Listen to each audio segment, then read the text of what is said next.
Public మీటింగుల్లో దేవుళ్ళ మీద ఒట్టు పెట్టి రేవంత్ రెడ్డి గారు చెప్పారు. కానీ ఈరోజు దారుణంగా రాష్ట్ర శాసనసభలో రుణమాఫీ అయిపోయింది, 2 లక్షల పైన చేయము అని చెప్పి ఇవాళ వ్యవసాయ శాఖ మంత్రి చెప్తున్నారు. ఎట్టి పరిస్థితుల్లో ఈ ప్రభుత్వాన్ని వదిలిపెట్టము.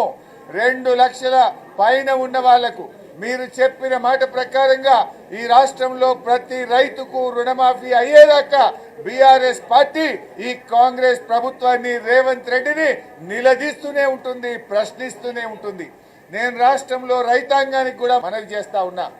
రైతు సోదరులారా, ఎక్కడికక్కడ కాంగ్రెస్ పార్టీ నాయకులను, ఎమ్మెల్యేలను, మంత్రులను ఈ రేవంత్ రెడ్డి గారిని నిలదీస్తూనే ఉండండి, ప్రశ్నించండి.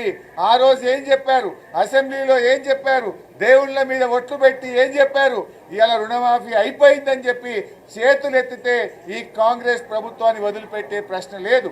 రాష్ట్ర వ్యాప్తంగా బీఆర్ఎస్ కార్యకర్తలు, రైతు సోదరులు అందరూ కూడా ఎక్కడికక్కడ ఈ కాంగ్రెస్ పార్టీ ప్రభుత్వాన్ని నిలదీయాలని చెప్పి మేము కోరుతా ఉన్నాం. మేము కూడా ఎట్టి పరిస్థితుల్లో ఈ ప్రభుత్వాన్ని వదలం. రేపు అసెంబ్లీలోనైనా బయట అయినా ఎక్కడికక్కడ నిలదీస్తూనే ఉంటాం.